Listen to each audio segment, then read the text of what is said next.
Hello, everyone. We're now coming to one of the most anticipated matches of the whole Olympiad, the whole 2020 online chess Olympiad. And that is the match between two powerhouses, which are Russia and the US of A. Brings us back to the great days of Fischer versus Spassky in the early 70s, Reykjavik. And who's going to win? Well, it's going to be extremely exciting. Look at the bracket there. This is also going to decide who goes through to play India in the final. So it's basically a massive, massive, massive match with some massive, massive, massive hitters. Jovanka, are you excited?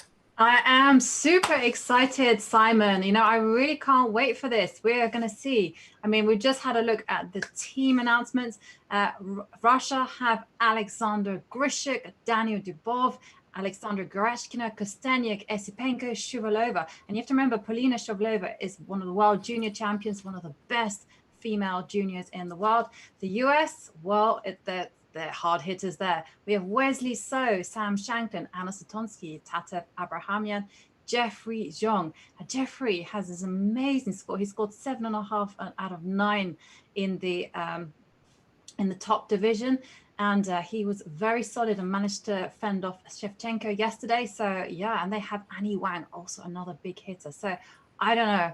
The Americans are the underdogs, though. So, I'm looking forward to it. I think it's going to be a fantastic match. A lot of aggressive players there in the mix.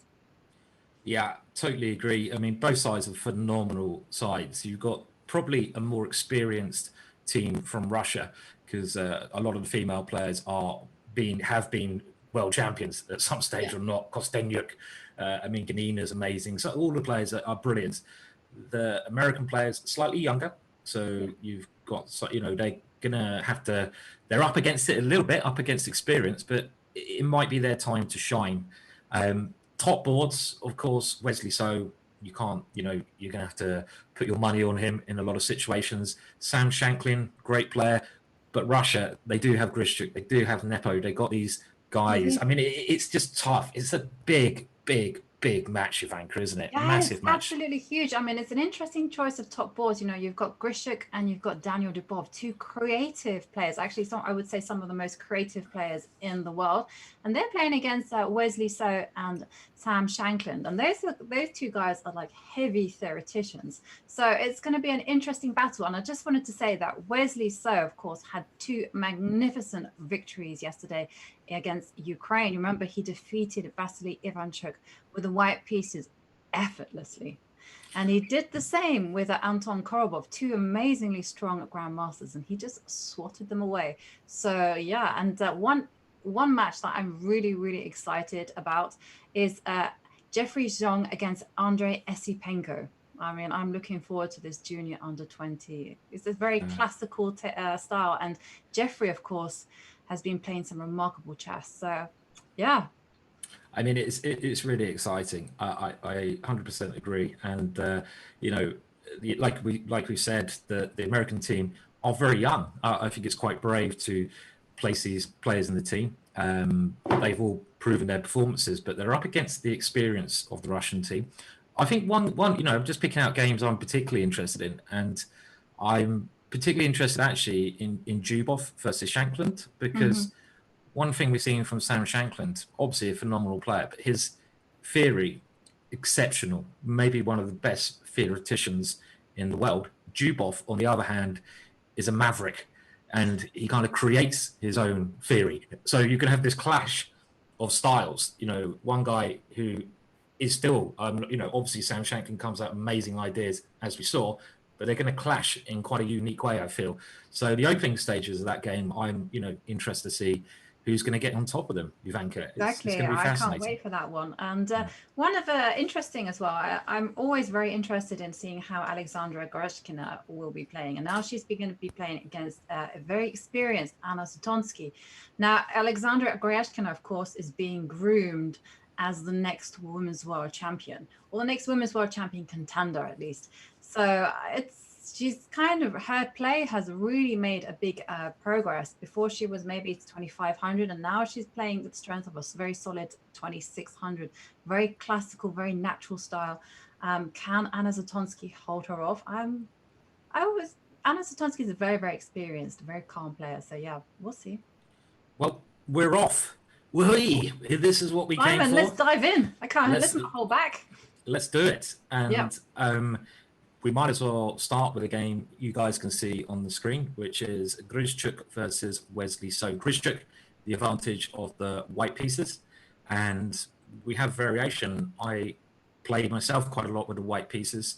The bishop f4, queen's gambit, knight bd7 has become the main line for black. I think Jovanka, I think you played this as black, so I prepared this line against you even once at the British Championships. Yes. Is that true? Occasionally you get this a go? Yes, yeah. I did play. I have played this as white and I played this as black. But I kind of lost my enthusiasm for it as white after black seemed to equalize in the c5 line, or it got too theoretical. Yeah, no, one thing that I did in fact play it in the online Olympiad against Armenia, but there I chose a different approach. After knight h5 is very solid, but the players are, really playing the moves very, very quickly. This is all very standard, I think, but black is slightly worse. But it's one of those positions where if you know what you're doing, you will easily fend off the white initiative, but you are slightly worse. Yes, a lot of these positions, they often, with good play from black, they often end up in a draw, because this is a clever idea to get rid of black's worst piece, the bishop on c8. And once black's got rid of this, black doesn't have many weaknesses, but white can try to push a little bit, kind of risk-free, because of the space advantage that white has, and this kind of grip on the e5 square, which white can also use. A lot of time there's a bit of maneuvering with the white knights coming around this way and even coming this way. So I think knight e2 is starting some maneuvering. Maybe it's going to try to go into e5 that way. Solid position though, so far. Definitely solid positioned, and we're still very much in the realms of theory. Shall we move down to Dubov against Shankland?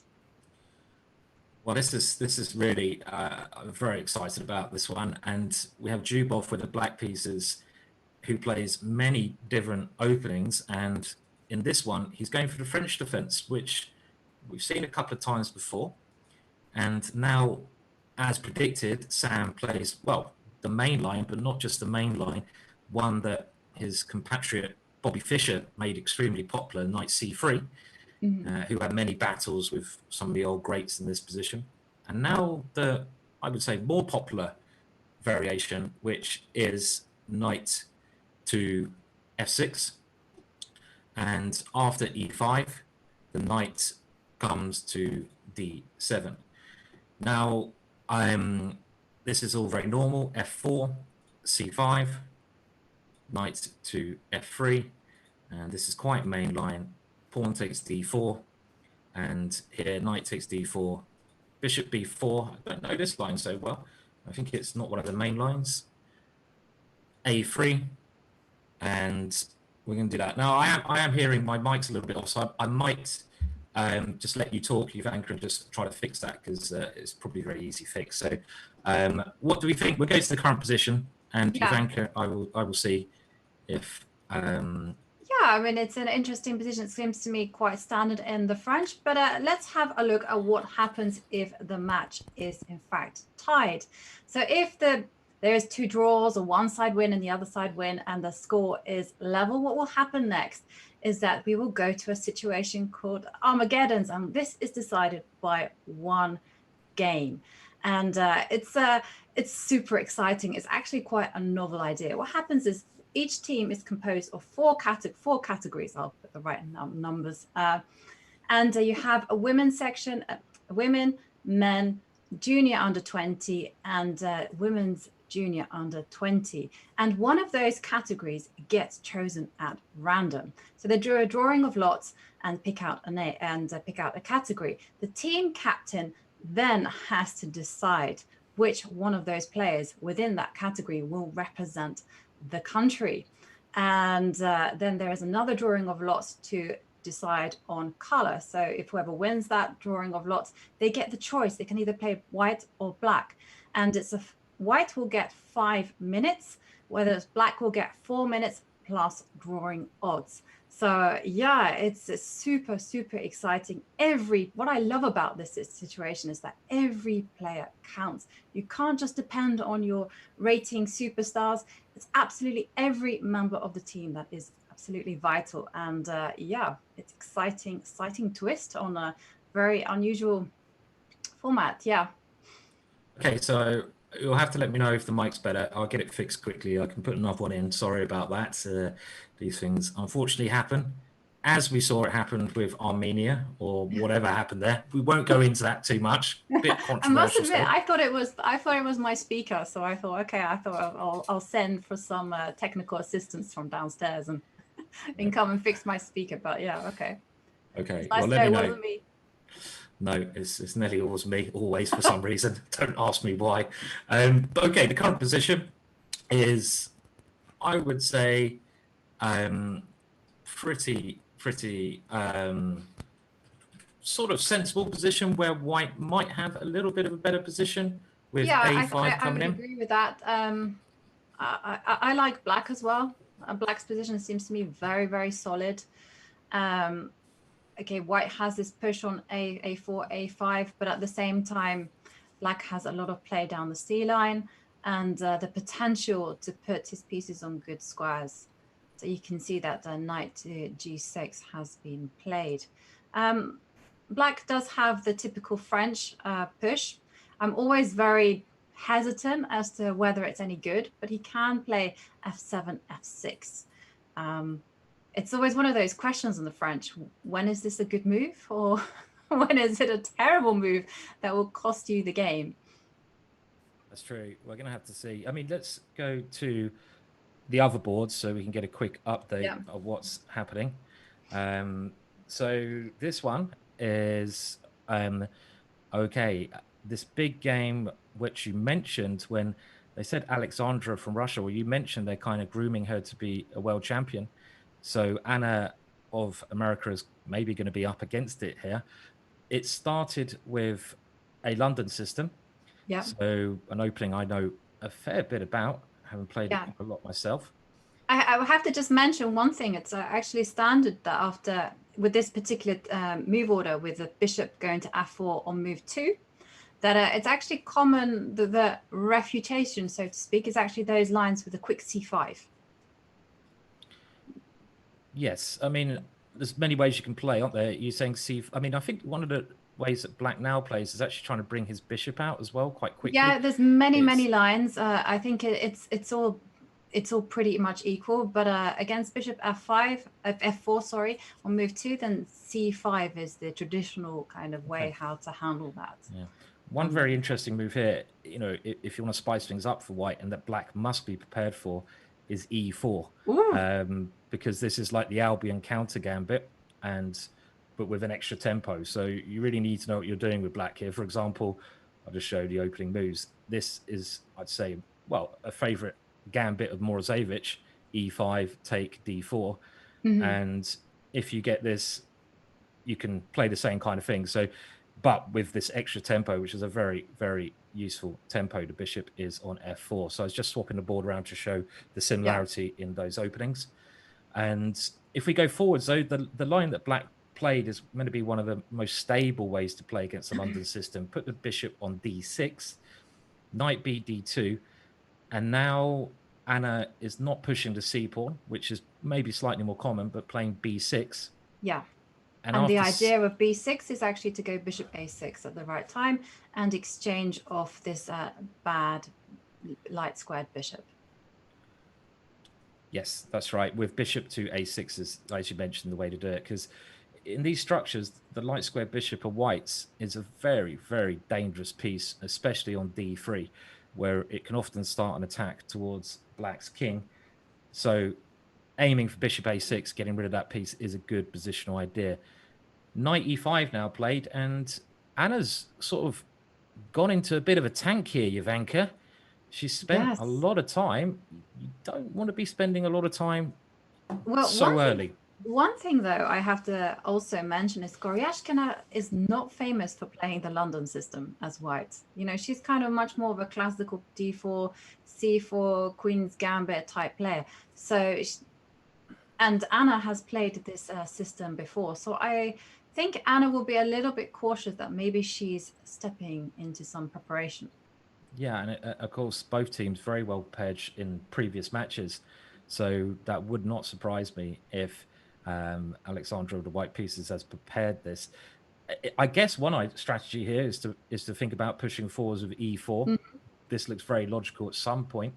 I mean, you could go crazy with G4, but these ideas are not working as well now that you don't have an extra light square bishop attacking Black's king, and it's not really in Alexandra's style. There you go. She plays H4 instead. H4. Okay, well there you go. just what do I know? That's a move that you'll be happy to see, Simon. Well, definitely. I was just saying, she won't push on the king side, and off she goes. Bang, H4. Wow, this is interesting. Yeah. Maybe with G4, G5 coming and checkmate. There you go. A little bit scary to face this, yeah? A little bit scary. Well, exactly, especially if you suspect preparation as well. Yeah, definitely. And she's played it very quickly. So I feel this is going to be tough for Black, this one. So let's have a look at the game Tatev Abrahamyan against Alexandra Kosteniuk. And here we can go through the moves extremely quickly, just so you get an idea of the opening. It has been a Gyokyo piano or Italian game. And now this idea, which is a very dangerous idea of Black's, to just go for an attack against F2, and very sharp play from Russia. I mean, they really are going for it. Even, in that last game, this aggressive London system, and this game offering the piece on G4. This is actually, I even know this as theory and I don't play this line, but it's scary. Now the knight comes back and Black kind of has a zooped up Dutch. Cool, maybe I should start playing this. So we have standard developing moves. And now this exchange here changes the structure somewhat because it's opposite kind of bishops. And now this pawn's moved to this square with play on that file. Rook D2, Queen F6, Bishop G4, Knight E7, trying to bring the knight around to help out attack. Queen E2, Queen here. And the big threat is H5.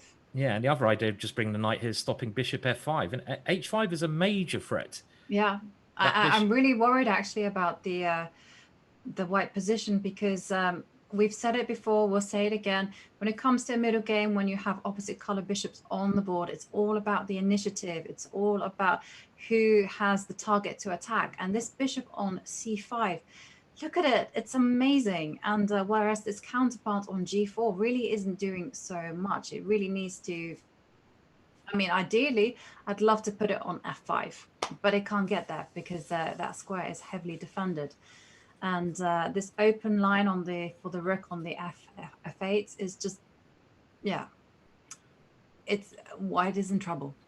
I think just white is in actually serious trouble. I mean, you might have to just lose a pawn or lose a piece. Probably better to lose a pawn with Bishop F5. But against someone as strong as Kosteniuk, Alexandra Kosteniuk, with this bishop, fantastic piece. And I'm wondering whether you could perhaps get away with no, that doesn't quite work. I wanted to do something random like B4 and to try to kind of, if the bishop went back to B6 and try to go C4 and then C5, but it's too slow. Yeah, I mean, because and also this bishop takes B4, which and hits the rook, which is a little bit unfortunate as well. And now the bishop can just come back again. Yeah, I mean, exactly. And I'm not getting anywhere with my plan. So. And look at the time. Look at the time. I mean, 4 minutes, is down to 5 minutes.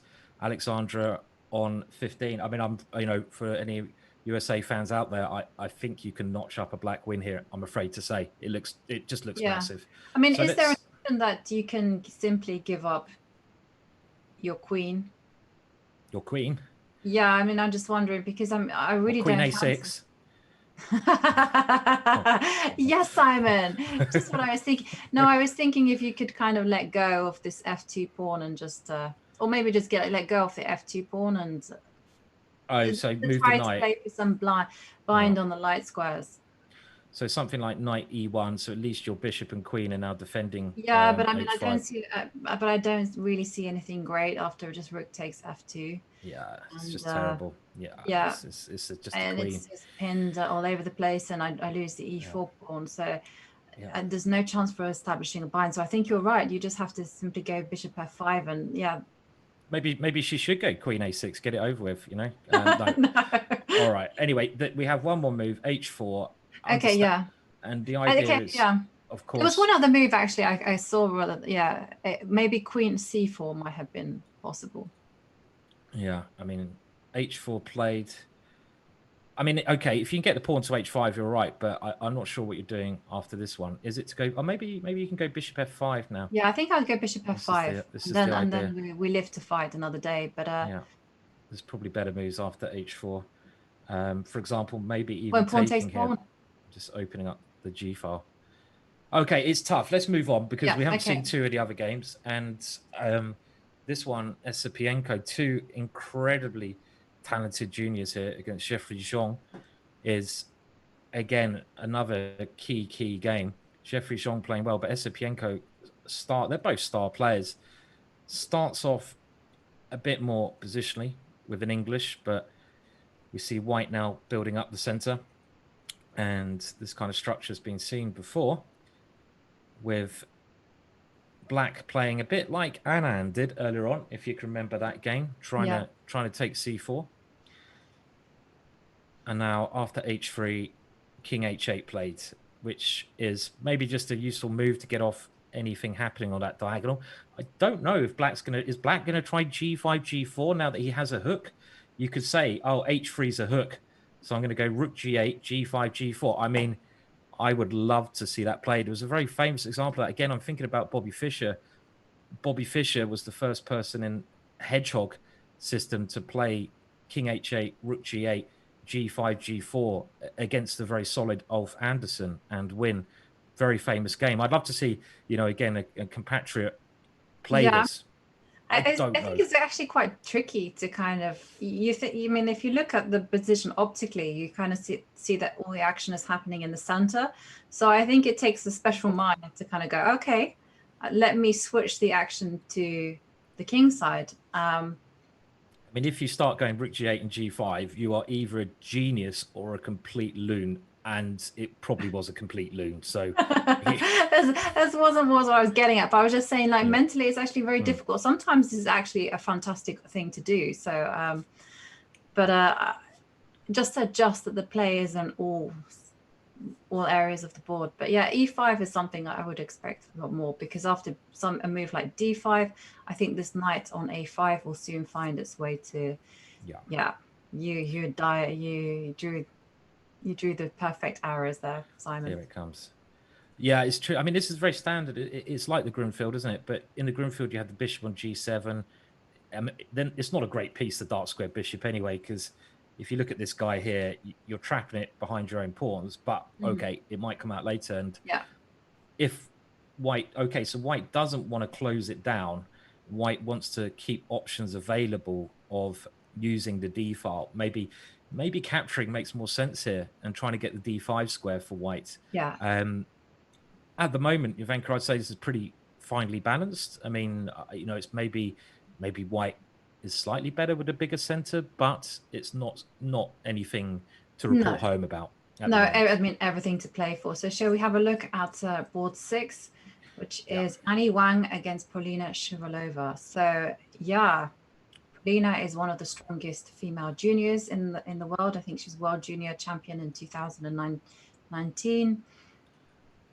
And they're playing a Tarrasch.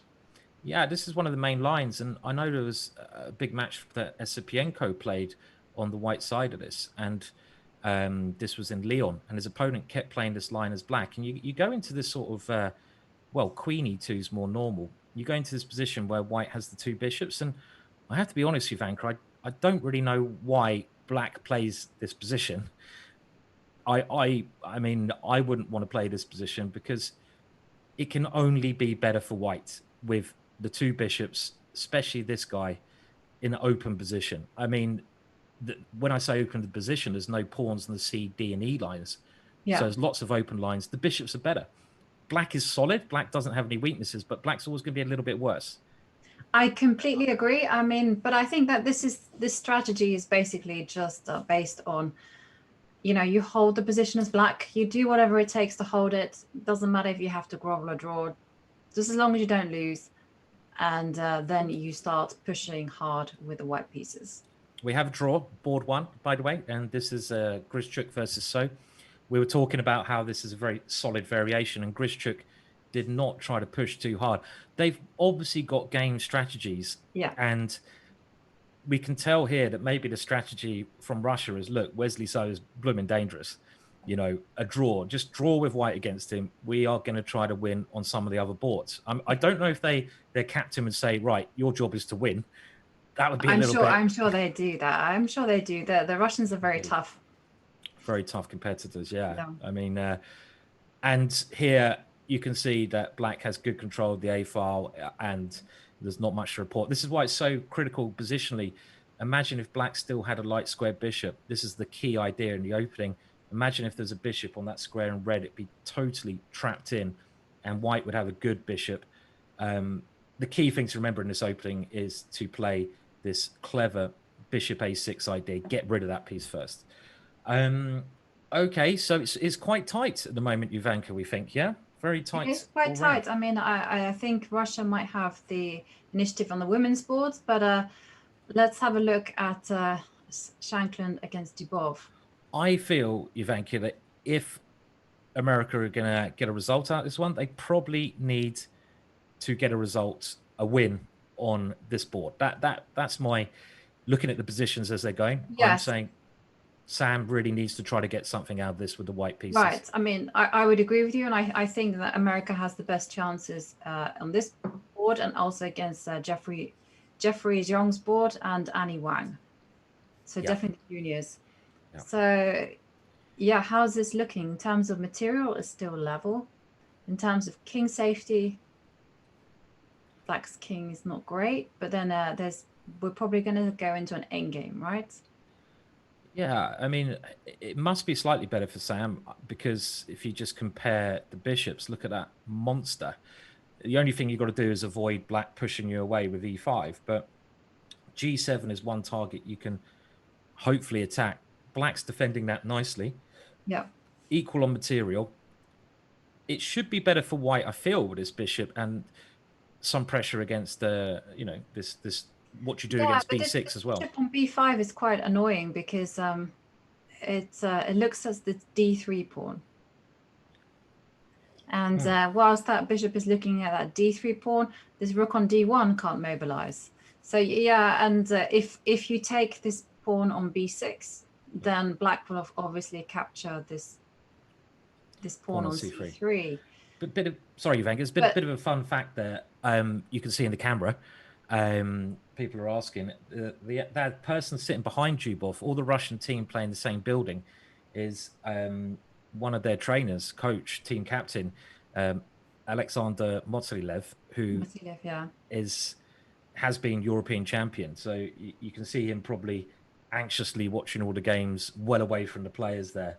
Do you think it's such a good idea to have the captain like so close to players? Because sometimes I can imagine that the emotion gets a little bit too much. If they're winning and then suddenly there's a big blunder, it would be like, no.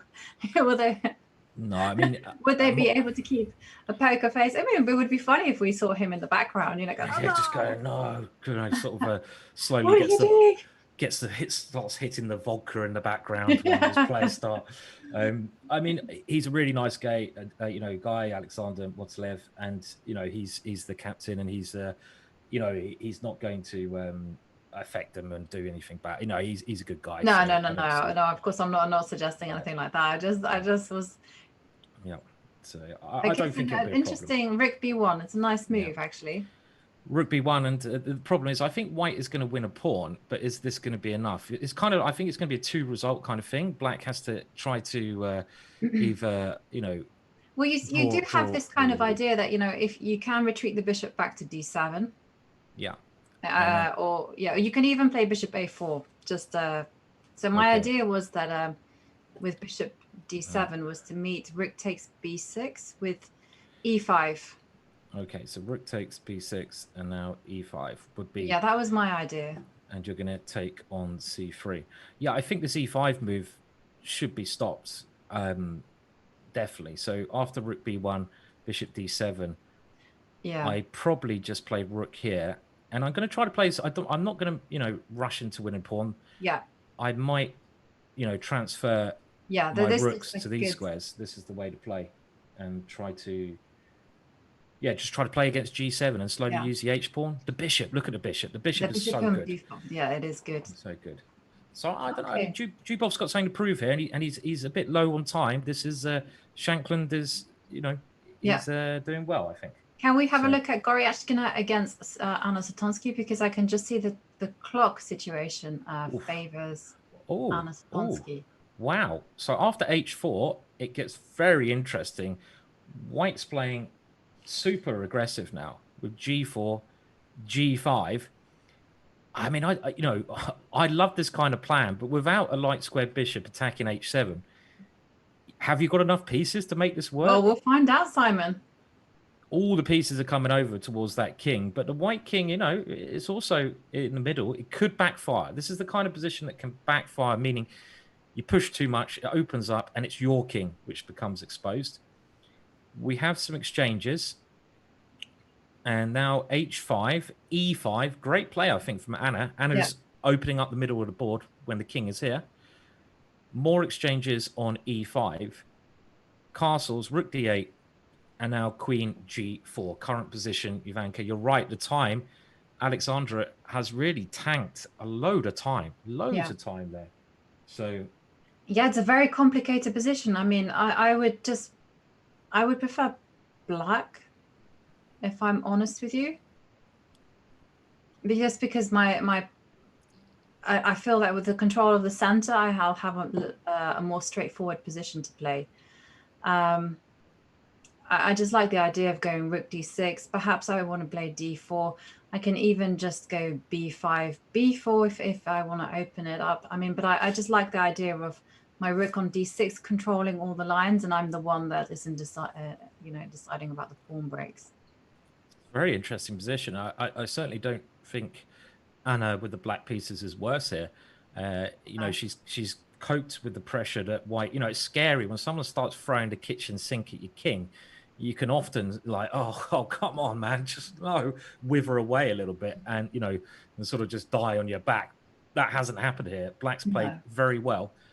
And, you know, it's an interesting position.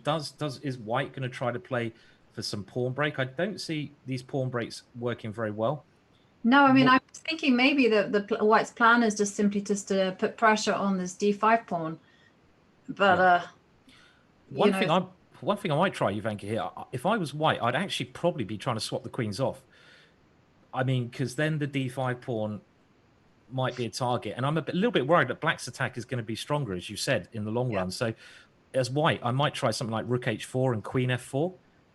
Weird idea like that. I just want to get rid of the queens. But you know something? So you suggest rook h4, right?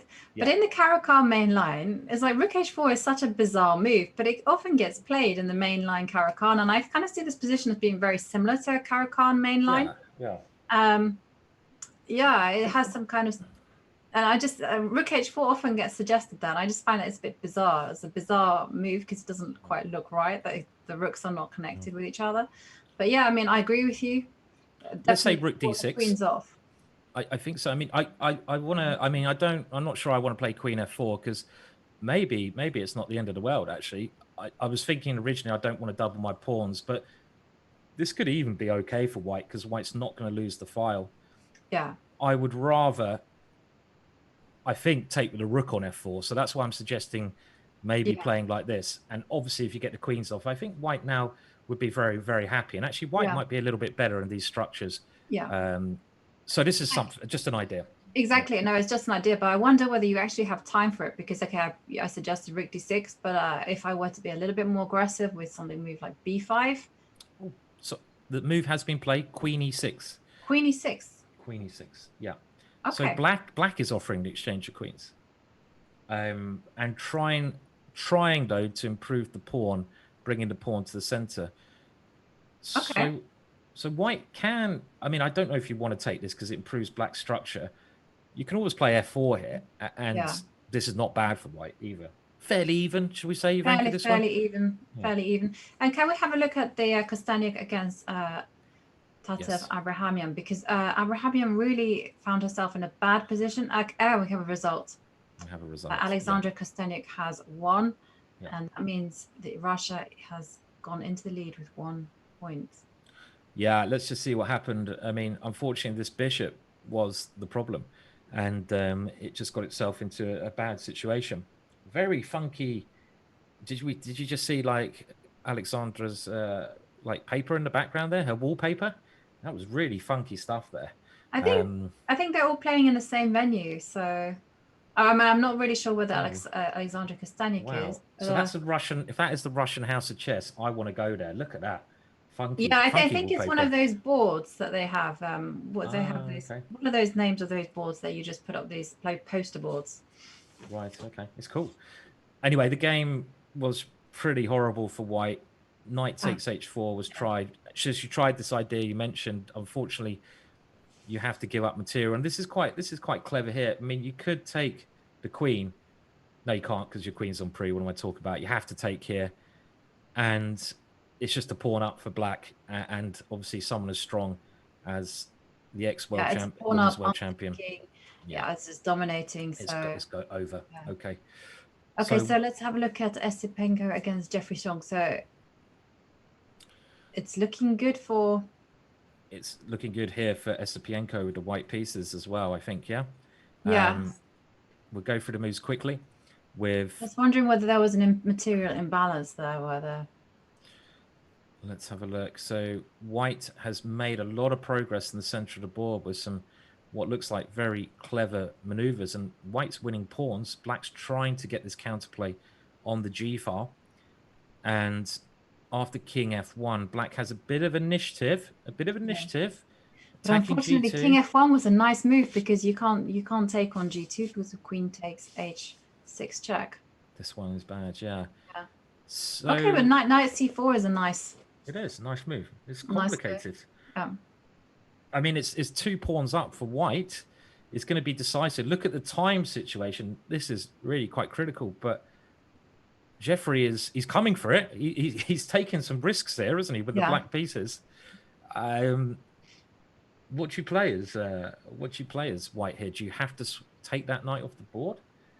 That looks very dangerous. It does look very dangerous, doesn't it? So if you take it and then you have to put your king on e1 because that's the nature of the game, isn't it? Put your king on e1 and pray, I guess. Yes. And the time situation is very much, this has happened, is very much in Jeffrey's favor. They're both getting short, but Esipenko, it's hard to defend positions with not much time because exactly it really we've seen it time and time again, blunders after blunder after blunder, and it was all to do with unable to be calm when the seconds are ticking down. So can we just have a quick look at Annie Wang's game and then revisit the top board, because sure. I can see everyone is getting shorter and shorter of time. Yeah, maybe we should stick with the current positions then. Yeah, let's do that, yeah. And Annie Wang is a pawn up. Yeah, she's doing very well. I mean, she's been playing brilliantly so far for America, and it looks like a safe pawn to me, Jovanka, I feel. Yeah, I mean, I wasn't sure whether I would have chosen bishop b4, but... No, bishop e3 looks more natural to cover the knight. Yeah, just to control the knight, and then I can play king c3 and king b. Maybe it's sort of based on a trick. Maybe white. Oh, but now king c6 looks to me very inaccurate, because can I not play king c3? Yeah, king c3. I mean, and then my idea is that after a5, you go. Okay, yeah. I got bigger fish to fry than that, but. Yeah, this looks pretty bad, doesn't it? That rook is that. I think that's maybe why bishop b4 was tried with the idea of even trying to encourage this move and just saying, okay, well, your rook is useless. Now I'll just move my bishop back, Yeah. and your rook is, well, it's completely lost in the long run. This looks like a win for USA, yeah? I think so, yeah. Must be. So let's have let's revisit Sam Shankland against Dubov, because Dubov has 15 seconds left on the clock. Okay. And current position, lots of things happening here. 2 pawns up for Sam. 2 whole pawns. Opposite kind of bishops, slight chances, but 2 pawns is 2 pawns, Jovanka. 2 pawns are 2 pawns, and no time. Yeah, no time at all. This should be a win. It's so close, this match. We always thought it was going to be close, but really close. Sam's going to win this one, surely. Okay, how does White make any progress, first of all? I mean, am I doing c4, c5? Yep, c4 played. Might as well push it as far as we can. And then c5, one more step along the road. Yeah. We go. Push it all the way. Yeah. Was it Philidor who said past pawns must be pushed? Simple. No. Just he said push him, baby. Ah, that was it. Yeah, push him, baby. I can see him, going back a couple of 100 years with in his coffee shop playing a nice bit of chess. And it was the Yasser Sarah one that said past pawns must be pushed. Yes. And it was Philidor who just turned around to his opponent, who was probably Capablanca, and said, "Push him, baby!" Smoking his pipe and with his nice jacket on. Okay, so, shall we have a look at Goryachkina and Zatonsky? So things are looking really promising for the US on Shankland's board. Okay, so this one, wow. Well, this has really not gone Anna's way. No, we got this very tricky ending, which theoretically, I believe, is a draw, but in practice, really, really hard to draw. Oh, wait 1 second. Let's go to Esipenko's game, because I just something's happened. Something happened just from his webcam. You can just take a look at it. Oh, he's got his head in his hands. Oh, look at that. What went wrong? Okay, well, let's have a look. So, oh my words, you don't see reactions like that every day. Well, at least he didn't lose. Oh my words. He drew, but yeah. Okay, let's have a look. So what did he do wrong? I think it might have been he fell for a perpetual check by accident. Is that possible? So we are going to have a look exactly how it's played. Esipenko has a good material advantage here. Well, lots of pawns. And he's now gone rook a8. Well, why is he so upset here? I don't really understand. I think he is upset because he allowed this this bit knight c4 trick. Okay, but I mean, I think Jeffrey was really, he went for it and he made the best chances he had. This is not like any big blunder. He didn't lose. No. A draw in this position, I think, is actually quite fair result, because Jeffrey was very creative there. He had a bad position around here. Let's revisit Shankland against just because of the time situation. Shankland, Dubov. Okay. By the way, at the moment it's 2.5 for Russia. So we need 2.5, just to let everyone know. Oh no, it's 3. Russia have 3 points. So Shankland needs to win this position. And Annie Wang needs to win this one. And looks like they might do it. Yeah, they both need to win to level the match. Okay. Let's visit Annie Wang, because I'm just worried about we're on Annie Wang. time situation. We're on seconds here. Yeah, we're on Annie Wang. Can Shuvalova survive? You're talking about 10 seconds against 12 seconds. And of course, you do get a 5-second increment, but can you calm down enough to realize that?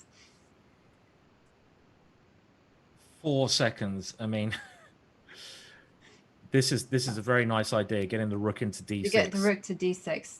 Very nice play. And now rook to d6. Well, now it's even tempting to go c6, but I wonder whether c6 check is a mistake. This is something you need to work out, isn't it? She's played it. Brave move. Yeah. Because actually you have bishop c3. The black king can be in trouble in some lines. And you want to go... Okay, but now we can go rook to d7 check. So I think king c7 is maybe... Yeah. And the white king is coming into the position. This is complete... But remember... It's a draw. Whoa. The big news. Big news. Shankland, Sam has not won his 2 pawns up position. This was key. So Annie is going to win, but what happened here? I mean, it's not so easy to win, but what happened? This was major. He had to win this position where it's opposite kind of bishops, but he didn't manage to do it. Something went wrong. He even had a big time advantage as well. Bishop G5. All looks good. Let's just see. This is all absolutely fine played. It looks like Harry's just going to queen himself, or Charlie, the C pawn. But what went wrong here? This is, well, he went C7. Bishop F4. Isn't Bishop F4 check is good? I think he didn't realize that Rook takes C7 is check. He could just win Bishop F4 first, and then this one. So you give a check. The king has to move here. Wait 1 second. What was the time when they played it? Is it really 1 minute? 1 minute 42. He had 1 minute and 42 seconds, and I think he just got a little bit mixed up because we'll show what happened first. He played C7, thinking that if Rook takes, I'm going to win the Rook. But this is check. This is check, and after this, it's a dead draw because he even went Rook F7, just not trying. So that was key. I mean, Bishop F4, King here, and then C7, and then you queen the pawn. And then you queen the pawn. Even Rook D6 is a major threat here. Wow. That was big. Yeah, that's a little bit. Yeah. I mean, he had so much time. Yeah. He did. He will be really hurting. Actually, do we have his camera, Jovanka? Do you think? I mean, did we? I mean, I'm not. No, we would. I know maybe it's good that we don't have his camera. It's always bad because a bit of misery. You don't really want to sort of celebrate a bit of misery of a player, but the emotions of chess players or what chess players go through does make. Let's be honest, it does make good viewing. The pain and the celebrations. It's like life. So. I don't know. Anyway, okay, so that means that America have lost the first leg. Yeah. 3.5, 2.5. What a crucial mistake. Definitely. Yeah. I mean, what you got to do now, Jovanka, it's a very close match. Russia have taken it. America can come back. The best they can get now is Armageddon.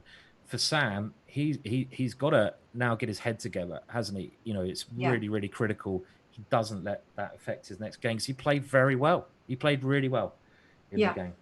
Exactly, and well, he'll have to step up, and he's one of the best players that America has. He's very well prepared. He's been playing brilliant. Just one casual slip up, and very casual slip. Yeah.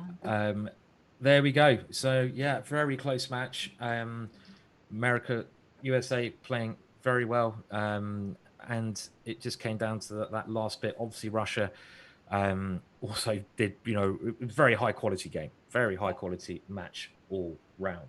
Yeah, I'll be looking forward to seeing whether they make any substitutions actually, because we've seen before that Russia are so strong that they can just play whoever they like. Yeah, and it doesn't matter. Yeah. Do you think they'll stick with a winning team? I don't know. I mean, I think Russia will change in. I think Ganina could come in. I know she lost her last match. I think there could be. I don't know if America have many changes, substitutions they'd consider. I think the American team did well there. I think it was a little bit unfortunate. Some of the results just sort of turned on them. We'll have to wait and see. I mean, we'll have to wait. It will be a big suspense, isn't it? They'll be like, oh. Yeah. So now we are going to go to a break. Quite shortly, I feel, and just so we can get ready for the next game. And the next one is the big one. America need to win now. I mean, they've got to go for it. They've got to play risky chess. They got to win to get Armageddon and to try to get into the final. It's going to be very exciting, Jovanka. Yeah, they've got to give it 100% and see what they've got. They can do it. It's possible. So we'll have a break and then we'll see whether America are up to the task.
Right, so we're back, and we're back for the big one, the last one, maybe, maybe not. We know what USA need to do. They need to beat Russia. Not an easy task. If they win this one, they're going to be up against it. They will go to an Armageddon game. They must just go for it, Jovanka, I They think. And have to go for it 100%. It doesn't matter if you go all out for an attack or you grind down a victory. They just have to do it. You know, now is their moment. Just do what has to be done. Of course, they're up against the mighty Russia, who have been strengthened with Ian Nepomniachtchi on top board. So right, yeah, not an easy feat for. We'll see how Wesley So is up to the task, because Wesley So, of course, is it's Sam Shankland, who, of course, let a win slip through his fingers, who's facing Ian Nepomniachtchi in World 2.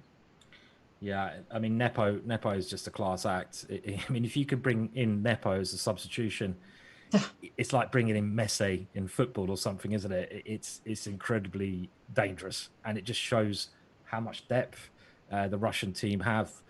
Don't write USA off, though. They are real fighters, and they know what they need to do, and we're going to see if they can step up and do it. If they do, it will be rather heroic, I'd say. Yeah, but we've seen it done before, Simon. We saw it done this morning when India defeated Poland to take it to an Armageddon match. We also saw Azerbaijan manage to do the same against Poland again. And people have been able to come back and take it to a playoff. So yes, it's it. I mean, I think they're going to be up against it. The Russian women are just so good. I mean, they're the best in the world, along with the Chinese women. It's going to be a tough job, but it's a quick time limit. It was a close first match. It could have gone USA's way. They could have at least drawn the match. So they've got a chance. Of course, they have definitely a chance. And talking about the American women, there's been a substitution. It is now Carissa Yip and Anna Zatonsky who will be facing off against the Russian women. So Carissa Yip, of course, is a huge talent. She's had a very, very impressive score. So we'll see how she gets on against Alexandra Goryachkina. Yeah, that's it. And we're just going to have to see. This is it. It's going to start very soon. The games are now lining up. We have some moves in some of the games. Let's have a look at Sam Shankland's game, for example, against Nepo. This is a big ask of Sam with the black pieces. He's gone for a open Sicilian, which is brave. It's an opening where you're basically saying, okay, I can play for a win as well with the black pieces. It's risky playing an open Sicilian. Yeah. Nowadays, there's a lot of theory. You have to know what you're doing. But Sam knows his theory. He knows his theory well. If there's something that Sam knows, it's theory. And we'll see whether he can bounce back and recover. I mean, we have seen it done before. I remember Anand lost to Duda this morning in the first match, and it was quite a painful loss. It was quite Duda overpowered him, but he came back and he won with the black pieces to help India take it to an Armageddon match. So it's been done before. These guys are classy players. So now, talking about this game, I like again the way Nepo is going about this. He knows Sam's theory. He knows that Sam is going to be paired in the main line. So he's just going A4 and G3, and he's saying, look, I'm not going to try to take you on in theory. I just want to play a game of chess. So I'm going to play quieter. I'm going to just play sensible moves, and I'm not even going to get an advantage necessarily with white playing like this because it's not critical, but I'm going to try to outplay you in the middle game. I think that's his strategy with this slow setup he's playing here.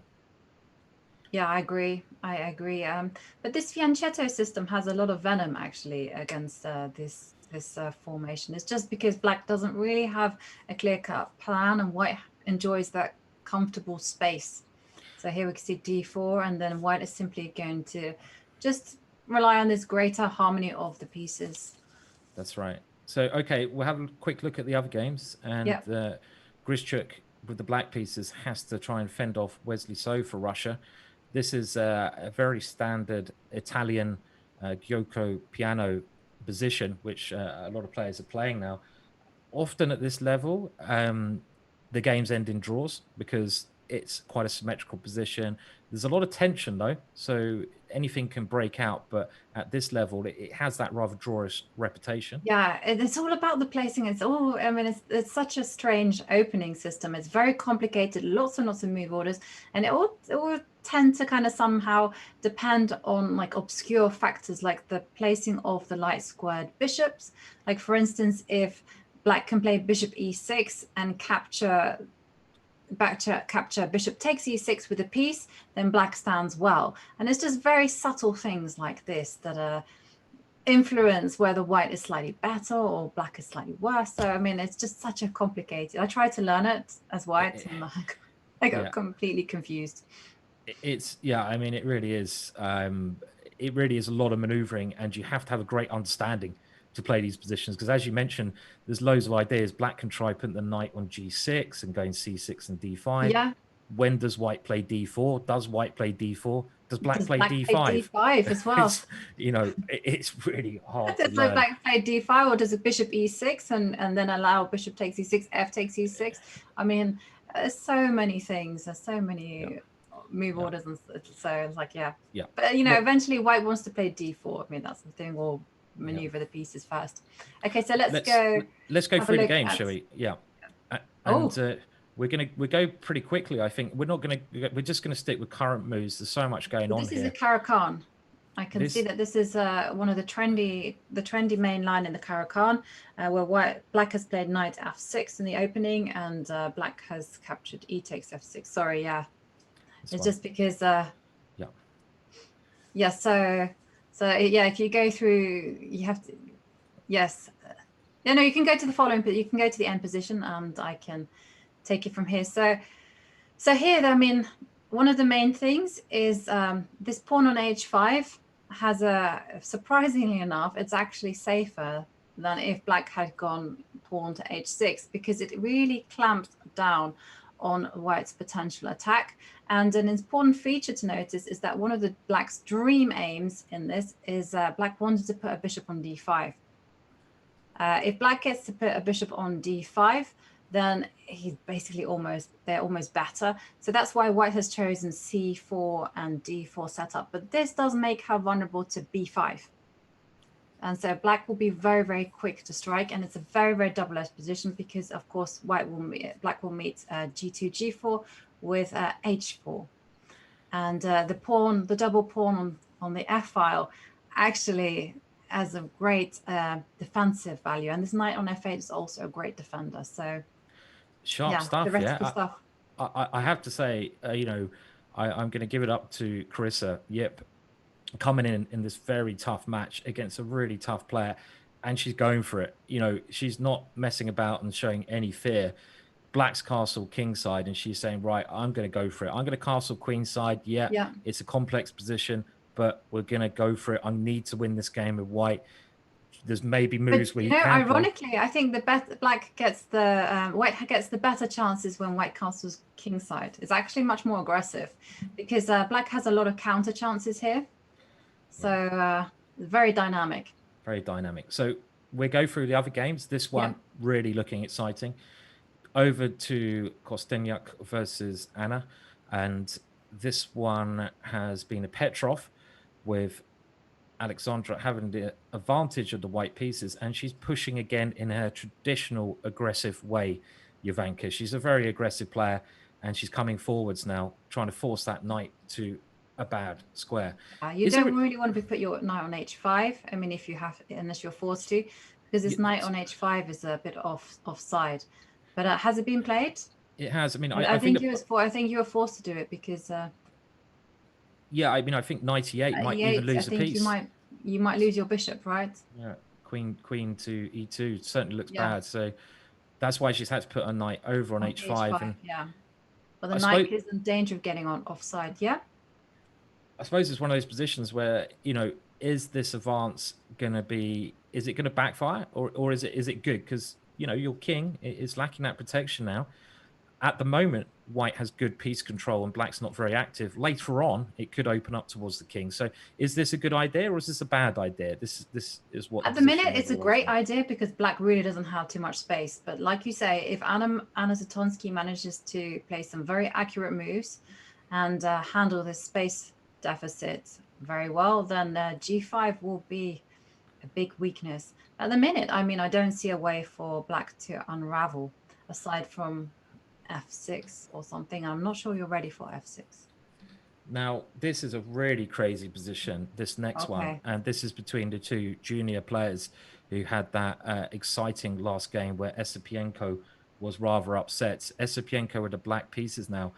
And this line is a very sharp line in the Nimzo Indian. And again, extremely tactical. My understanding of this position, I remember David Howe used the same idea with the black pieces to win an important game in the British Championships. And my understanding is that this is supposed to be okay or good for black. But I remember David telling me about this at some point after he played the game. There's so much going on, though. I mean, it's so hard to give a snap judgment like that. I mean, white's a piece up, but these pieces are on pre. The kings are on opposite sides of the board.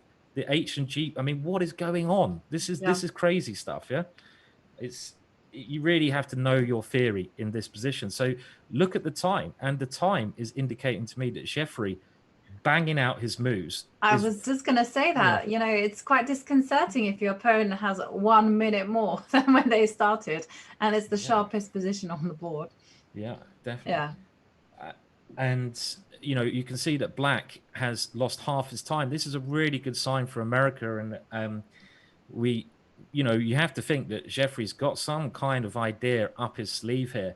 I don't know the theory of this, as you know, myself not playing this, but I would say this is a good indication for the US of A. You know, I think it's a good sign. It's a good sign. Yeah.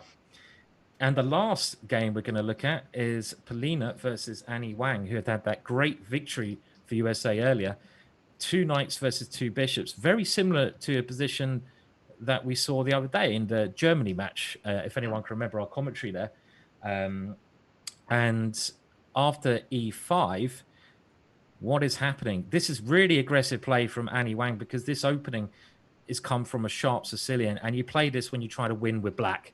The female USA players are so brave. They're like, right, come on, we're coming at you. I don't care. So this is the right strategy. The right strategy when you need to win the match. E5, where's the knight going to go, Jovanka? I guess to let's say the thing is, if you go to B3, you're going to get hit by A5, I was going to A4. say you're going to get hit by A5, A4. You saw, we kind of saw this position, very similar pawn structure in the Schultz Pap against Schultz game, but there white had the queen on H5. Yes. And here we have okay, so she played Queen C4 check. Queen C4 check. Now, I don't know if she's thinking about grabbing the pawn on F7 in some situations. This is just very dynamic. Black has this counterplay idea. You can even consider giving this guy up. I think you don't need to. She's protected it, but okay, I would have considered giving it up actually. Yeah. It's like don't defend that pawn. That pawn is, maybe it was important. The one thing I can see about this, Jovanka, is that, you know, you think about squares for the knights.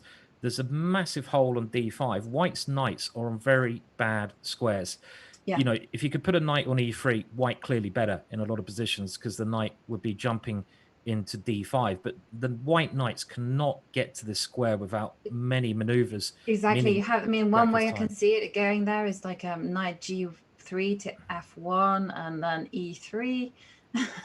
and then and then it finally gets D5. And I'm thinking it's a little bit, that's perhaps too slow. This knight on B3 doesn't look good. Doesn't look good. The other thing, black is, I think, you know, black's got an easier plan, it seems to me, because black's just going to go A5. A5. And then wait 1 second. Bishop B5. Bishop B5 will maybe get a draw then, at least, you know, but A5 must come now. I kind of like black's position, actually, because it's dynamic. This is perfect for the match situation. You you need to go for the win, even with black. Just go for it. So it's good play. I was just wondering whether there's any tactical issues, like is there a d5 in the air? I mean, it might not work.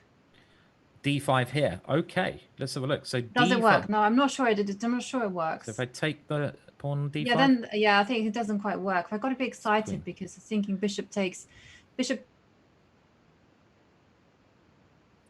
B5. I mean, it's still quite interesting. Now the queen. No, and bishop takes F5 is what I was thinking about, and then I can play rook C8. Okay, and play against C2. Yeah. Very interesting. Very interesting. Yeah, so and then use my passed E pawn to open those diagonals more. But okay, D5 is. Well, instead of this rook C8's being played first, which makes a lot of sense. I really like. Oh, okay. Queen's come in here. Now you can always go bishop C6, gaining time against this, and bishop B5. Black may even have an option of, getting some kind of draw. But can I go bishop B5 and try and trap your queen? Bishop B5 trying to come here. I always have the D2 square, luckily. Luckily, yeah. And then I'm going to go A5 and A4. I mean, I have A5 for the queen as well. So I'm going to go A5 first and then A4 and then... I think it looks good for black. See what happens. It looks nice for black. I mean, it looks great for black. It does. Yeah, because this is quite close because you can't go A5 in this position because you drop the pawn. So if you play bishop b5 first, as Jovanka's saying, the bishop has chances to come to life. And you just, as soon as this pawn gets to a4, you're going to open up lines for your bishops against the white king, and it can be a monstrous attack. It looks good for black. I like it. I like the way it's going. Still very close, but black is looking all right. Black is looking great. Okay, so let's go back to Wesley So against Grischuk. And was a very slow Italian.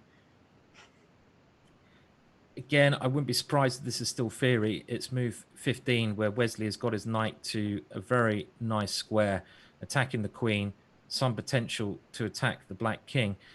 I think one thing about this position is that Wesley's managed to keep all the pieces on the board, which is good when you need to win. Even though it might be all right for black, black has the space advantage with a pawn on e5.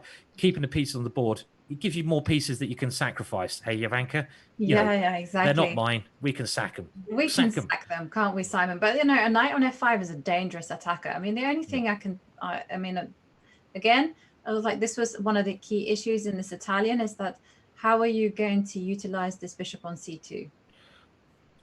Yeah, how are you going to get that to life? How are you going to get that into the game? Well, these are the issues that are. Yeah. Let's move on. Sam Shankland and Sam Shankland against Nepo. Current position here after knight d7. The knight trying to get around to c5, and there's some pressure against b3. This looks fairly normal for this type of Sicilian, and it looks like as soon as that knight gets to c5, that black is not going to be unhappy here. Yes, I mean, I would be happy with this position if if the black king wasn't on e7. That's my only concern. We're always worried when the king is on e7, and there is that potential for it to be, if for some reason the A line got opened, I can just see that king being in big trouble. Yeah. But again, I think fairly even, and I don't think Sam's in. I think Sam's holding his own very well there. Yeah, I kind of agree with you. Just the king's safety. As long as you pay attention to your king, I think black is doing okay. Shall we have a look at Carissa against Goryachkina? So we have a super wild Caro-Kann. So we left it when the position, And now white starts going into action mode. And I was always wondering about this move. I know you said the pawn's quite safe here, but it is, as we call, a bit of a hook, meaning it's a target which we can aim for to open things up. It looked a bit strange what had happened, like with bishop b4, and then white played knight to e4, and then retreating the bishop back. I mean, timing is everything, and I don't think you want to be wasting time like that as black. I think b5 is the move, but okay. G4 played, and white's maybe opening things up first, but now b5 comes, counterattack, pawn takes h5. We have a very nice g file. Pawn takes c4, nice b file, Yeah. bishop e2, queen a5. It's a slugfest, Jovanka. Both sides. Completely. This is what we want. It is going for each other. Who's going to get to the opposing king first? White can try zooming in here, and black can Well, you try have to deal with zooming in queen here. takes a2. So this is so you can't just head for the G line. You have to resolve your king first.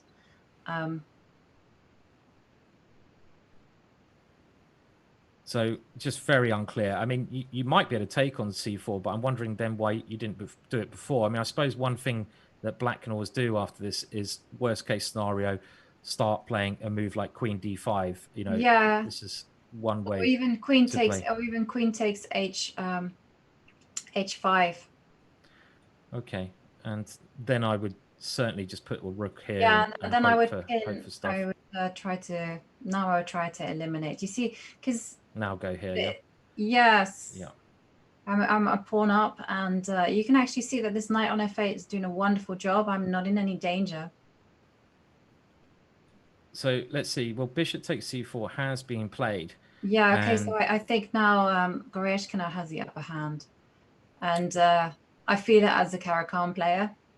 And I think she will. Okay, we're going to move on. We're going to go now to Alexander Kosteniuk versus Anna. Well, this was looking pretty good for white around here. But if things backfire for white, white's king is very exposed. So white came in, a lot of pressure now. Knight to h4, more pressure after this move, c6. And there's an exchange with knight f5 coming. Rook takes c1. There may have been better moves, but let's stick with what's currently going on. Yeah, I mean, the only thing I don't really like about Alexander Kosteniuk's play is that it was really forcing. Anna Zatonsky didn't have to think too much, I mean, because she had a problem with space. She had no way to coordinate her pieces. And yes, Alexander Kosteniuk has the bishop pair, which is always good. But now this space issue isn't so much of a problem. So that's that. And yeah. And the two knights are not bad against the two bishops. Yeah, and another thing to consider is, you know, if I was white here, I definitely want my pawn back on g2 now. Right. Because if I had my pawn on g2, I'd be like, yeah, I'm much better here. But pawn on g5, the other thing about pushing pawns is you can't cover some of the squares they go past. So f5 is potentially, let's just imagine that knight somehow gets there. Yeah. That's a beautiful square. You can never attack it. These knights could start finding their way in. I don't think white can be worse here, though, at all. White can sort of I don't think white is worse. b-file.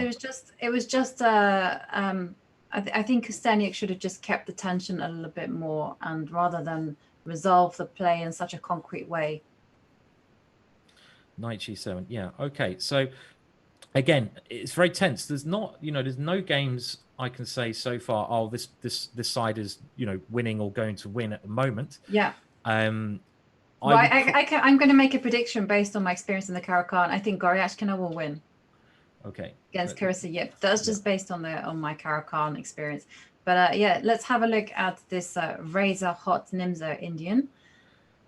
So the time thing was very interesting here. Jeffrey was banging out the opening moves, and it seems like now or around here his theory has slowed down, because after queen takes c3, he's spent a lot of time, and now d4 is being played. I mean, I think a lot of this is theory. It's something you need to know in such a sharp variation. Black's going to win the bishop back on f4 here, so you're not going to be a piece down.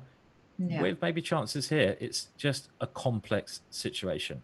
Yeah, because it's very complicated. And yeah, I mean, I don't think white is worse, actually. So it's just a matter of time and being able to play accurate chess. Shall we have a look at Annie Wang against Shuvalova against Annie Wang? Because we really like black's position. Okay, so black now played rook c8, as we saw, and now bishop c6, forcing the queen to be exchanged. The other option here was to consider Jovanka's clever bishop b5, which has the advantage of you don't really want to exchange queens when you've got a potential attack later on, which will happen when the pawn gets there.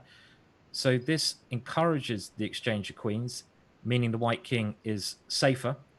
Bishop comes to a8, and here b3, rook g8, g3. Current situation. Main question to me is what happens after rook g4? Rook b4. G4, sorry, yeah. Are we threatening? How does white go about defending this pawn on e4?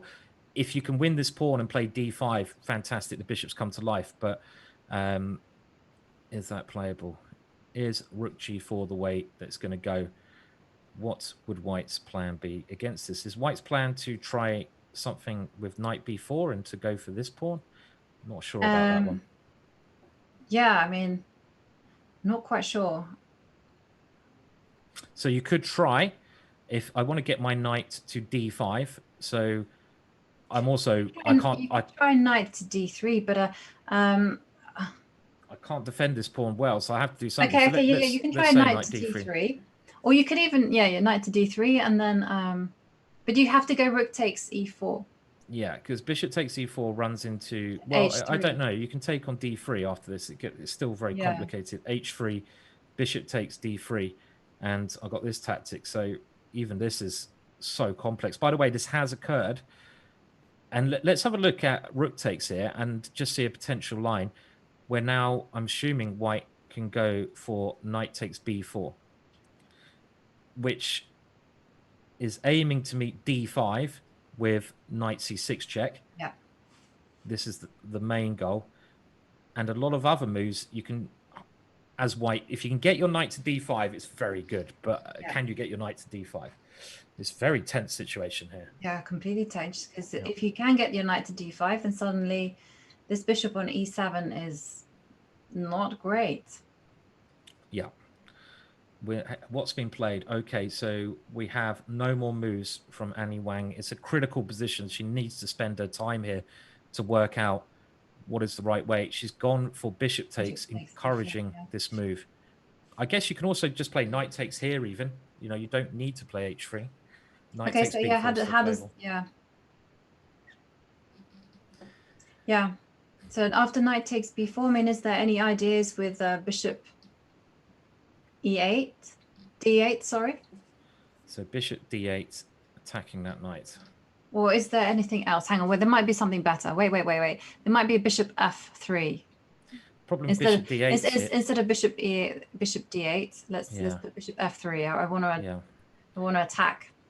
Yeah, I think this move encourages white to bring the knight to a good square, unfortunately. Square, so bishop f3 is attacking two pieces, the rook on d1 and the knight on b4. So it certainly looks very sensible, this one. And like you say, if I can get d5 in, then I'm doing really well as black. But if I can't, then white is a nice clamp. I mean, here I can try rook to d3 to, Yeah, but then I can take, right? I can take my knight, your knight, and and you just go I d5. even think that you're... Wait. I think I can trap your knight. Your knight is trapped. Okay. You play rook b5, or something. Yeah, rook b5 or bishop d8. Now my famous bishop. Yeah, they both look strong, yeah. I mean, this is white clearly after bishop f3 can't play rook d3. White needs to find a good move here. I mean, you can take a pawn with check, but this is going to get you in more trouble because just king a7 and your knight's actually just become very weak. So that's a bad pawn to capture. Do we have any more moves? We don't have any more moves. White's got to think about this position and try to find a solution. I can't find a solution at the moment. Maybe I'm thinking even potentially, can you make this an exchange sack and go knight d5? Because I have some great control on the light squares with my knights. Maybe this is what you need to do. It's a risky decision. You give up your rook. No, I think it's necessary. Because do you remember what I was talking about? If you have fluid values for your bishop, your knight, and your rook, you can see that this knight on d5, it's worth at least 4 points, right? It's a very good great piece. Yeah. And this is, I mean, okay, we go bishop d8, and I'm worried that black's going to swap some pieces off here. It's a very, very weird situation. We'll move on, and we'll just see any more moves are being played. Well, instead of going for this line, which would have forced white, I think, into exchange sacrifice, h3 is being played. It will clarify soon, Jovanka. So let's let's have a look at some of the other ones. More exchanges happening. I'm just going to see. Let's have a look at Wesley against This is getting tense. Grischuk. This is getting very tense. So knight f5, and now Wesley starts to move his pieces in. Knight e7, sacrificing a pawn there. Oh. So Grischuk has gone for a sacrifice. Also, Wesley's bishop opening up. Queen e1. This is his idea to get the counterplay with now c5, opening a line for the bishop, pressure on d4. Interesting. It's like the Marshall somehow. I mean, these Lopez players really just like to just kind of play a different version of a Marshall. And yeah, I like it. I like what Grischuk is doing. I rather than just passively waiting for anything, he generates his own counterplay. What is this? Bishop takes h6. Yeah, f6 on pre. So bishop b8 check, forcing b3 now. That was played very, very quickly. Maybe you can go bishop f4 as well here. Bishop f4 is also playable.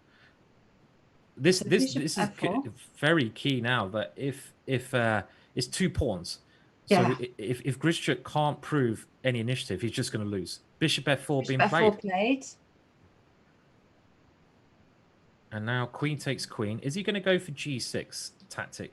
This is if you go bishop, you guys rook takes f6. I'm wondering whether rook e. But after rook e2, bishop e6 is the way. Yeah. And Wesley might be forced to sack an exchange now with something like rook takes f6. F6, which is very double-edged as well. So he's got I think White is doing well.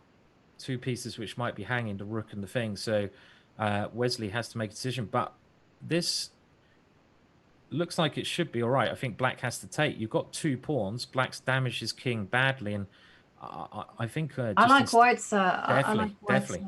Yeah, you got the f5 square, 2 pawns and a piece for the rook. 2 pawns and a piece for the exchange, should we say, is normally a really good investment, isn't it, Jovanka? Yeah, it is normally a good investment. I mean, it all depends on how active and how mobile these 2 rooks can get, but certainly looks that way because you're probably going to get d4, g5 in as well, get a protected pass pawn. So I mean, I don't, and we can actually see it's happened. Yeah. Now we're going to probably see. Yeah, you're right. This pawn's coming. I think Wesley's great chances of winning. We've heard, just quickly, I think that US Chess, hello to them in the chat. I wonder who they're rooting for. That Sam has blundered against Nepo. Now, Sam, we're going to go to this position on move 32. Look at the bar. Occasionally, we don't use computers, but we look at the bar. The computer thinks that Sam is doing very well here. But what happened? Queen f6, a5, rook b3. The pieces of Black's playing very well together. Knight takes, rook b2, knight takes a5, and the bar. He's gone the wrong way. Is this something with queen h6 check? Is that queen just allowing queen h6 and king e7, and now we have this is what you were saying, Jovanka. You were saying the king on e7. Safety. If a rook gets into the back rank, it's disastrous, and it is disastrous. Game over. Simply. It is game over, right? Yeah. He's blundered. And the key blunder here, I mean, obviously it's rapid, he's short of time, but in this position after rook b2, you cannot move this knight. You have to come up with something else, and his position seems to be fine. I mean, I don't know what the right move is. It's a very difficult position to play, but you can't move this knight at least to the edge of the board.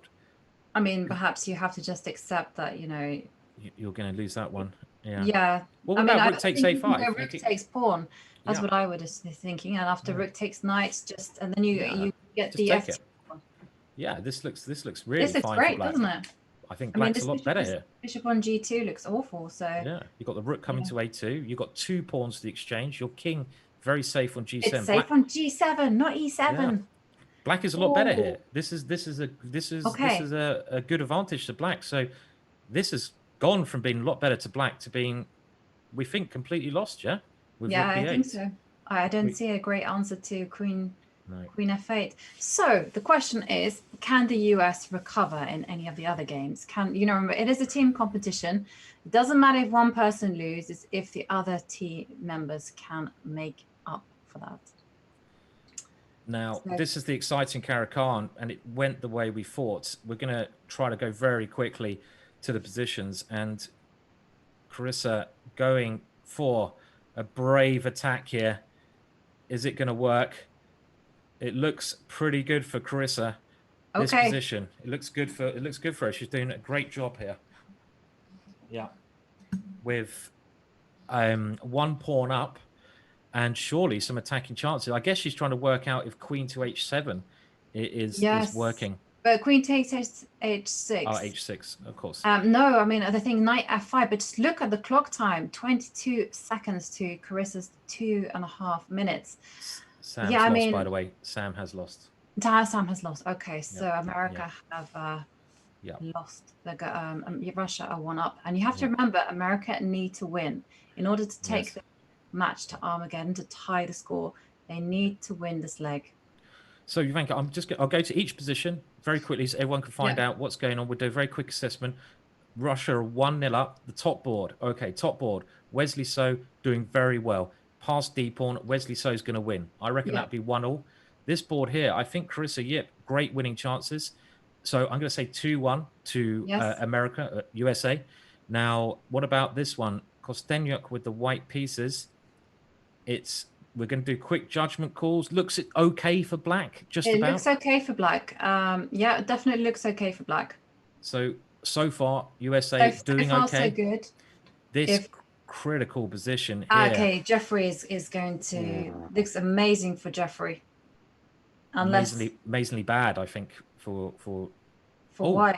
I mean, well, hang a minute. This last move here, doesn't this look good for black? Yeah, I mean, this looks great for black. Yeah. Yeah.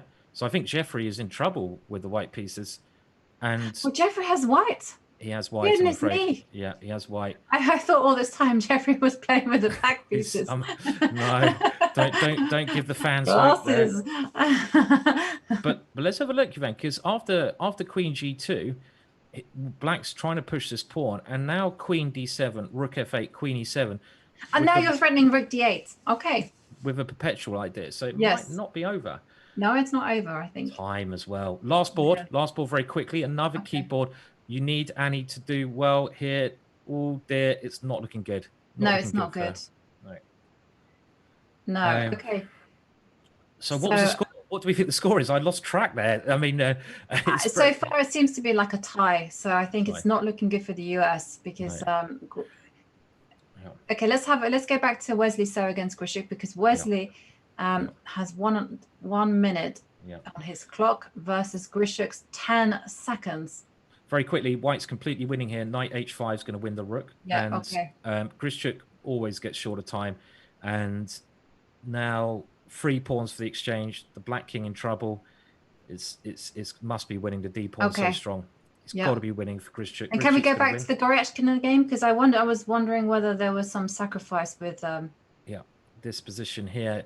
Great play by Carissa Yip, though. She's a real star, isn't she? I mean, beating one of the strongest female players in the world. And this is, I think she is. I think she's going to do it here. Look at the white pieces. They're getting so close. Maybe Rook G4, Rook H4, trying to trap that queen. Knight D6, also Knight very strong. Looks great. Knight threatening. Knight takes F7. Just win the exchange Knight takes as well. now. Yeah, it was a fork, and it's dropping, isn't it? This has got to be good for Carissa. Okay. Now this one, Kosteniuk, such a warrior, isn't she? She does so well for Russia. It looks still fairly balanced. I don't know whether you're going to drop your pawn though. Yeah, I mean, if Knight F7,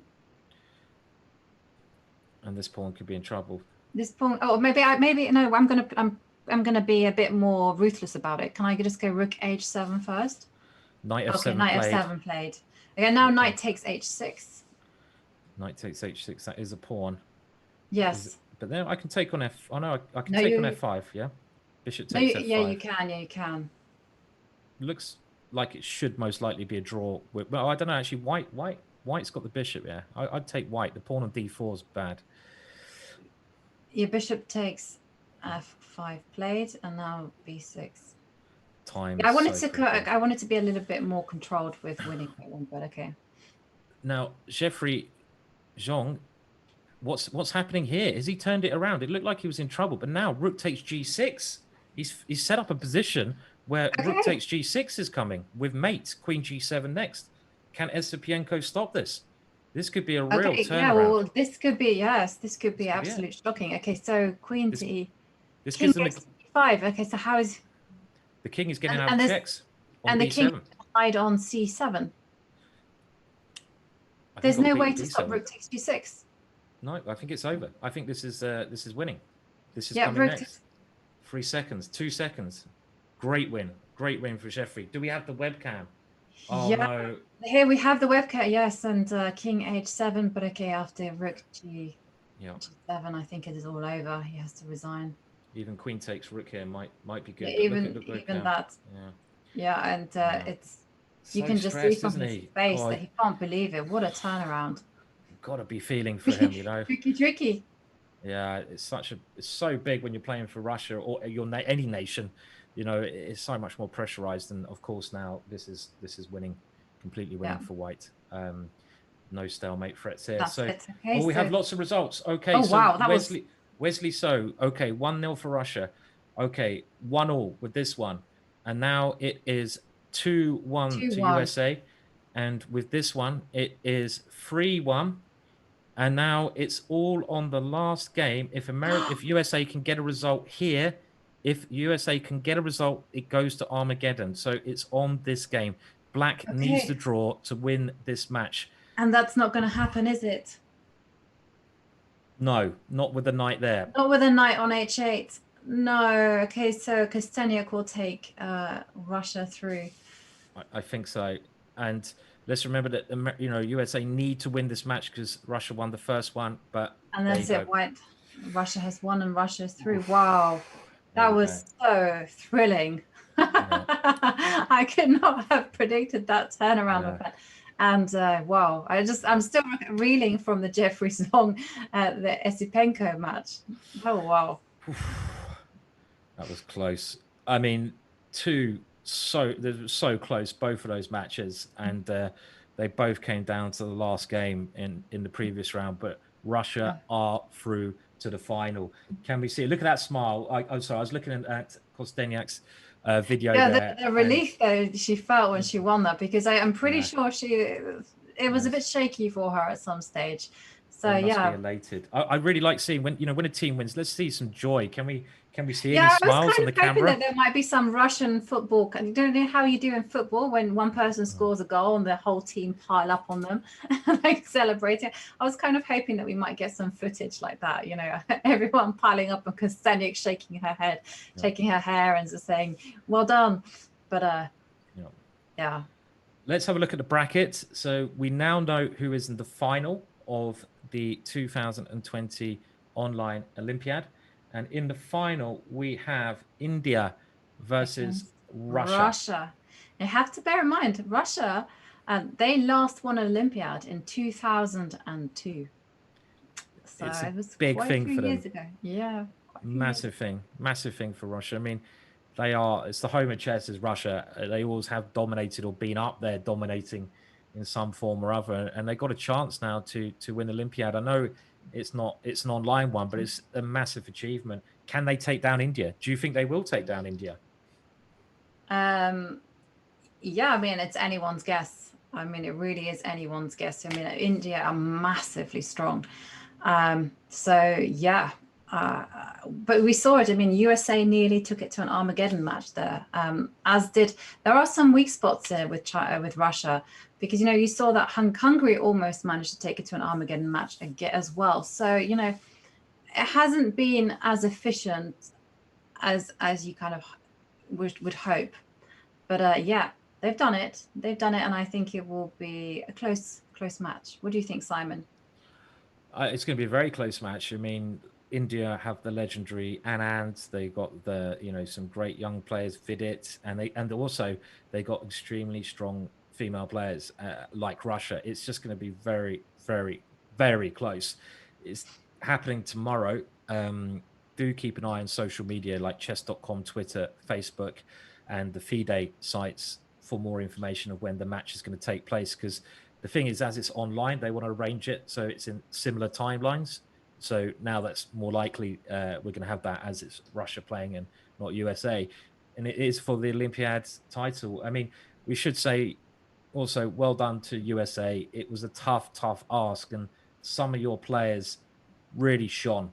They really did. Krista Yip played brilliant. I mean, there's lots of players who played very well. So unlucky, they gave it a good go.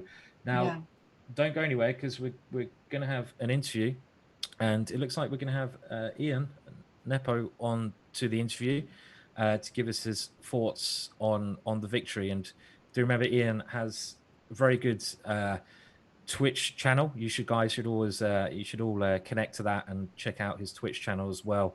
Lots of these top players now getting into Twitch and YouTube, and to see the thoughts of one of the strongest players in the world is always interesting. So that's good. So we're going to try to set that interview up quite shortly, and yeah, it's been exciting today, Jovanka. It's been absolutely thrilling. One Armageddon match was so close here. So unbelievably close. It went through by a whisker. Wow. Yeah, it did. And no Armageddon in this one, but very close. I mean, the score two matches to nil maybe doesn't quite reflect even on how well USA did. It was good. It was a good match. It's very encouraging for a lot of the USA players there because it's a young team, and they're missing Naka. They're missing some guys like Dominguez. They're missing Fabiano. Yeah, let's not forget Fabiano. Yeah. Okay, so we do have the interview now. So I'm sure Russia want to prepare for tomorrow. So let's try to set that interview up as we can. We might need to take a very short break to fix that. So we'll be back in no time at all with an interview with one of the winning players in the winning team.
Well, we're very fortunate to have one of the winning team members of Russia, one of the strongest ones, join us for a quick interview, and that takes them through to the final. So are you happy with the way the match went, Ian? Well, this is a very, first of all, thank you. This is a very tricky question because I think the whole playoff for Russia is extremely tense and nervous. Especially at least that's how I feel this, yeah. Because even against Hungary, I believe for the first match at some point could end in a draw. I think we had +2, but two very suspicious positions, and we managed to, let's say, win 5-1, but it wasn't anything close to the real stuff. And the second match also was very, very shaky. And 3-3 was fine for us since we won the first match, but we were never happy about it. Only about the thing we made it to the semi-final. And today is just complete massacre. And I think we need to share some empathy with Sam Shankland, who just, I would say at some point he saved the day for Russia, at least in the first match. And I think he also managed to outplay me at some point in the second game, but then maybe in a time travel he blundered his Queen H6 idea. After this, he's surprisingly losing out of nothing. So, of course, we're very happy to make it to the finals, but personally, as for me, I would like to make it, let's say, in an easier way, but it's never easy in a team competitions, No, very tough. I mean, you got there in the end. Sam did play well. He just seemed to go a little bit wrong at the end of both of those games. So we got to feel a bit for him now. I'm sure he's in a bit of a depressed mood. So you're playing India tomorrow in the final, and it's a big match. You're feeling good for it? No idea. Then I wake up tomorrow, I will say. Well, but I mean, in general, well, India is surely one of the most tough opponents here. So we actually expected, let's say, China to be the winner of this group and to be in the finals. But China surprisingly lost to India, and then somehow was outplayed by Ukraine in the Armageddon. Yeah. So well, I mean, it's very tough and it's very unpredictable. And from our side, we're happy we confirmed, let's say, the status of being some kind of a favorite in this tournament, and India also surely one of the favorites, and having such a brilliant and balanced team, both on let's say male, female, and youth boards. I mean, actually, it will be very tough. I can't really compare because, okay, let's say USA is surely can provide even more fine players like Fabio and Hikaru, and especially let's say in the quick time control. But India is probably at its best. Maybe only Hari is not playing, but surely it's very. It's not going to be easy for sure. I think for none of the teams. What is the atmosphere in the team like? Because this is a very novel format with 2 women, 2 men, and 2 juniors playing. I mean, how has that affected Russia? Well, I can only follow the atmosphere during our WhatsApp chat because I'm a little bit separated. Our guys are playing mostly from the chess club, from our federation, yeah. So we made it, I mean, to have some team chemistry, let's say. But somehow I'm currently live let's say not in Moscow, but somewhere near, and it's a little bit too far to drive there. So that's why I'm playing from home. So I hope I can only say I hope the atmosphere is wonderful because okay, I mean okay, we made it to the final, so why would we, let's say, be disappointed? Yeah, it should be good. Do you find it slightly tricky playing on your own when the rest of the team is obviously in Moscow together? Would you prefer to be with them? Well, I surely would prefer to play first of all over the board, some OTB, and yeah, of course, it's better to feel some support from your teammates who are sitting nearby. Basically, no matter using the laptop or other, let's say, some wooden pieces. But in general, yeah, this is very unfamiliar. A team competition without feeling let's say, the sense of an elbow of your teammate. So, well, of course, this is tricky. But well, we had some really poor experience of playing in May, I believe, in this Nations Cup or whatever it was called. So now we learned. Probably we learned a little bit on our mistakes. Yes, and well, you're in the final, so that's job done so far, which is the most important thing. And the final's obviously taking place tomorrow. I expect you want to go and get some rest now and prepare. So I'd like to say thank you so much for joining us here. And I know you've got a lot of fans out there. Do check out your stream as well. You're streaming a bit nowadays when you get a chance. Is that right? Occasionally. Yeah, I do stream, but I find it really, I find it a little bit too much to stream the same time as I play some important event. Yeah, and well, I was trying to record some round recap during Chess Legends tournament previously in August, but when it went to the playoff stage, it was, I was completely exhausted by those matches, and now I think okay, we better leave some streaming stuff for Hikaru, and first of all, first thing first, yeah, I play chess, and okay, then if I have some time and energy, then I stream. So hopefully, maybe I'll do something, some kind of a recap after the Olympiad finishes, but that's probably not my main goal for tomorrow. No, I can understand that. Focus on the game, please. Yes. We want to comment on some exciting chess. Yeah. Yes, definitely. And I have to say, I like your chair as well. Looks like a nice gaming chair. Comfy. So yeah. Okay, it's inspired by the World of Warcraft, actually. I used to be a level 85 rogue, but anyway. No, Demon Hunter. Oh, you are Demon. Okay, good stuff. Yeah, good. Well, thank you. Look, we're going to let you have a rest now, but thank you so much for joining us, and obviously good luck tomorrow. It'll be an exciting Thank match. you. Thank Good luck. you very much. Thank you.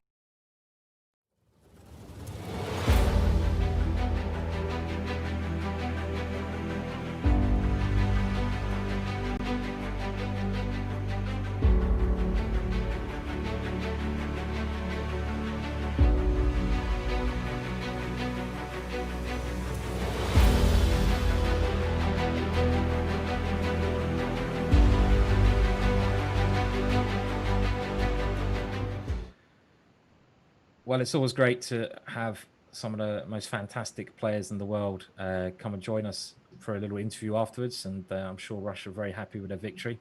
They should be. And another great thing that's kind of turned about in the last 5 years is just how accessible these top players are. You know, Jan is streaming his games. You know, all the top guys, you can watch them. You didn't used to have this. It's crazy. That's true. That's true. You know, now you can just watch them, you can chat to them, you can send them messages, you can hear everything directly. So, I mean, it absolutely is. And you can actually hear how they think. I think that's one of the most important things. Actually, just listening to how they think and construct their pieces. And you can actually learn loads. Can you imagine that, Simon? That wasn't the situation when we were kids. No, you know, didn't even have computers in my days, or TVs. You know, it was. We just had those books, didn't we? Yeah, horse and cart to the tournament. You know, that's what we had to do. No, demo boards.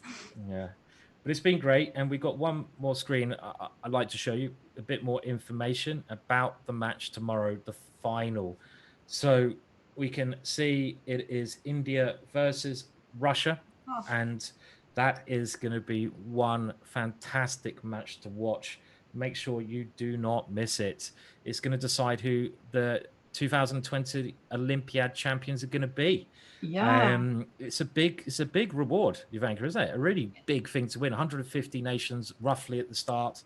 You know, it's massive to win. And to go through all those levels and, you know, just to emerge triumphant. And like I said, you know, you cannot beat the buzz of representing your own country. And to, you know, to win this for your nation is just absolutely fantastic. And it's very much, the final is very much the same format as we've seen before. There's 6 players in each team. There were 2 rounds. The teams can change their lineups for the second round, and have a look at those players who are registered. You have Vishy Anand for India, Vidit, Humpy Konaru. I mean, what I really love about these lists is you have things like number 7, basically a reserve. You have Hari Krishna. Yeah. Crazy reserve, crazily strong reserve. But just it gets even crazier on the Russian side. You know, have Grischuk is ranked first, and then you have Ina Pomniachi, and then reserve is Daniel Dubov and Artemiev. Yeah, Chuck Norris they called him. Yeah, Chuck Norris is Artemiev, and Chuck Norris, right? They nicknamed him. They nicknamed him Chuck Norris. I think Grischuk gave him that name. He does have some similarity to the great Chuck Norris. I mean, let's look a roll call of who's who in chess. I mean, it's absolutely fantastic. It is. Yeah. It's crazily strong. And if people are wondering what time it's going to start, we don't know yet. They've got to arrange that.